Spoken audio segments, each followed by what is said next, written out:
pessoal, tudo bem? Sejam bem-vindos mais uma vez ao canal de vídeos da iTorque, o seu canal tudo sobre carros e mecânica do YouTube.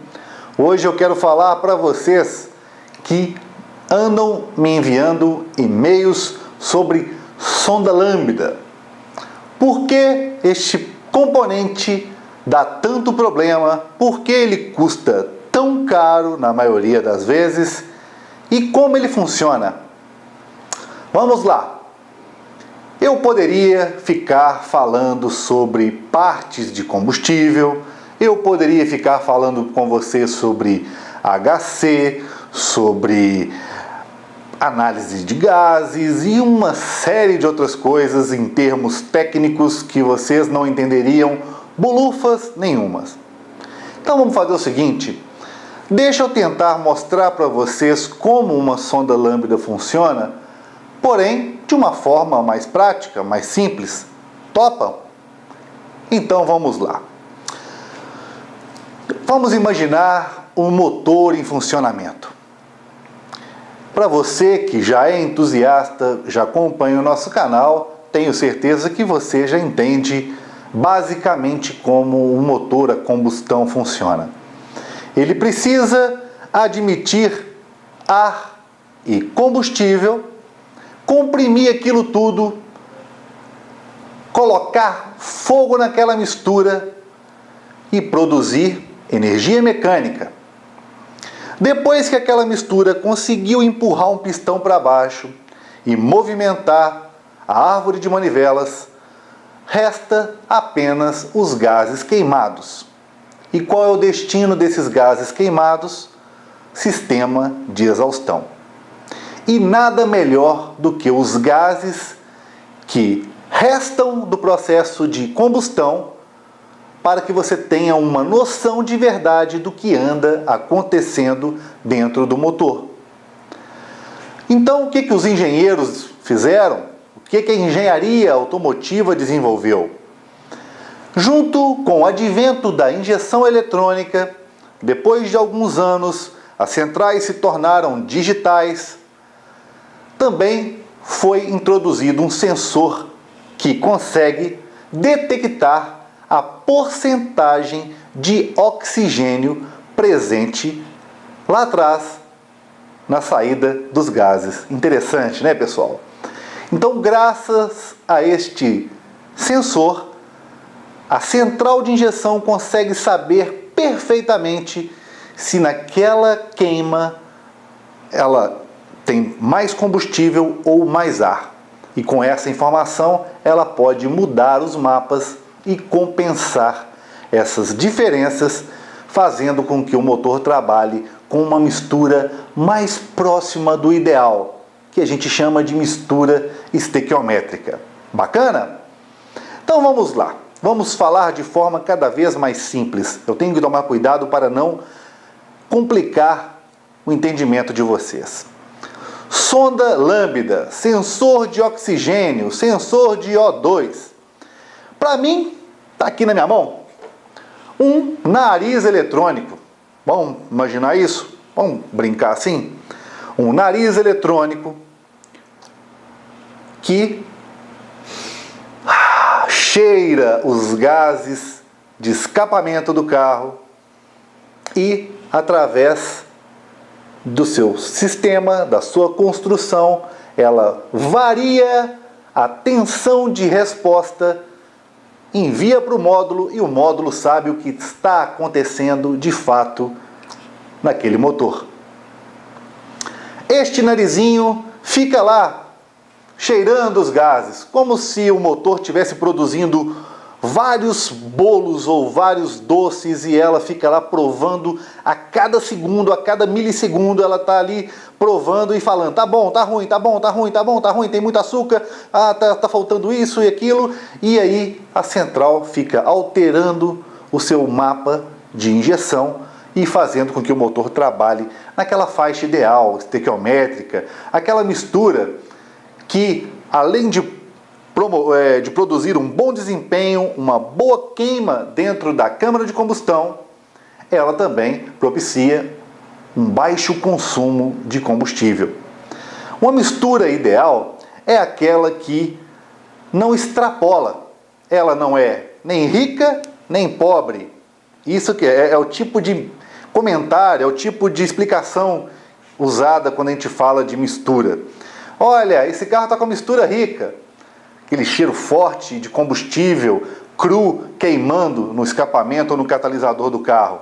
Excesso de combustível, mistura rica. Aquele cheiro de ovo podre, às vezes, no escapamento do carro. Mistura pobre. Ah, essa costuma ser mais fatal. Esta mistura pobre, essa mais oxigênio do que combustível na câmara de combustão, essa detona motores, principalmente os motores turbo. Derretimento de pistão, derretimento de velas, derretimento da própria câmara de combustão nos cabeçotes de alumínio. Então, o ideal mesmo é que trabalhemos com a mistura o mais perto do ideal possível. E essa danadinha vai ser responsável por isso. Beleza? Antigamente, você que acompanha o canal, que tem entre os seus 30 e poucos, 40 anos de idade, e tinha carro, ou seu pai tinha um carro na época, deve lembrar do tanto de vezes que os mecânicos trocavam este componente indiscriminadamente. Por quê? Ligavam-se o scanner lá no conector diagnóstico do carro e estava lá, falha na sonda lambda. E o que o mecânico fazia antigamente, sem nem testar o componente? Trocava e o defeito persistia. Às vezes tinha defeito no sensor, mas às vezes tinha um defeito em outro componente que fazia com que a central interpretasse como falha no sensor de oxigênio ou falha na sonda lambda. Quer um exemplo? Um regulador de pressão. Aqueles dosadores originais que vão lá no tubo distribuidor de combustível, conhecido como flauta.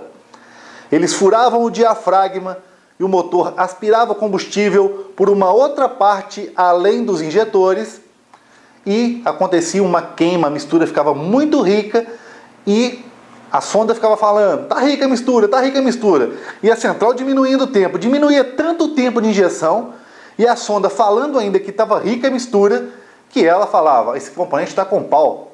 Tum! Luz de injeção acesa na cara do motorista e falha na sonda lambda. Que levava para a oficina mecânica, trocava a sonda e o defeito continuava. Um outro exemplo.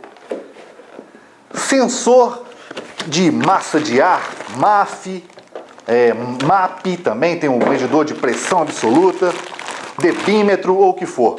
Este componentezinho aqui que mede a passagem e temperatura do ar, volume de ar e temperatura do ar para o motor, ele é diretamente ligado à mistura. Imagina um sensor desse programado para informar para a central o volume de ar que está entrando, ele começa a informar errado para a central. Está entrando não sei quantos quilos e o sensor fala que está entrando metade daquela quantidade de quilos de ar. O que vai acontecer? A sonda vai pirar, vai ficar falando que está de um jeito, a central vai estar interpretando de outro jeito, porque esse sensor está falando uma coisa, a sonda está falando outra, e ela faz o quê? Acende luz de injeção e falha na sonda lambda. O que o técnico faz? Troca a sonda lambda. Isso acontecia muito antigamente. Hoje não. Para você ter uma ideia, em alguns carros de 2000 para cá, 96 para cá, na verdade, já não, quando tinha alguma falha na sonda, não acendia mais luz no painel. Mesmo quando esse sensor queimava, não acendia luz de injeção no painel. Interessante, né? Por que isso acontecia? Por causa do excesso de troca indiscriminada, na verdade, desse tipo de sensor. Os defeitos mais comuns da sonda lambda. Quando ela queima, quando ela para de funcionar, tudo bem, menos mal. A central de injeção sabe que não pode contar mais com esse componente e ela trabalha a mistura com outros parâmetros de funcionamento. Temperatura do ar, temperatura do motor, rotação do motor, posição da borboleta e por aí vai. Ela consegue fazer um ajuste da mistura, mas não é o ajuste fino, perfeito, bem fininho que ela teria com esse componente.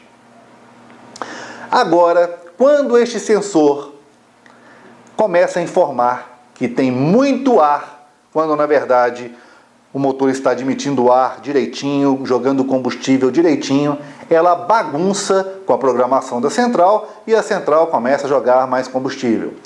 Quando dá um pau e ela trava falando que a mistura está rica, ela provoca uma informação equivocada para a central e a central diminui o tempo de injeção. Isso tudo vai ser percebido no funcionamento do carro. Às vezes com odor, às vezes com falhamento no funcionamento do motor e eu acho que a galera não vai ter muita dúvida sobre sonda lambda daqui para frente, né, galera? É apenas um nariz eletrônico que fica analisando o gás que sai no escapamento. O gás que ela realmente analisa é o oxigênio.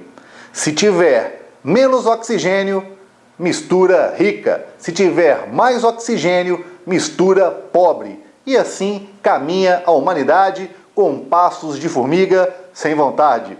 Sonda lambda do tipo universal. Deixa eu falar isso para vocês antes de encerrar o vídeo. Sonda universal, ela vem sem conector pronto.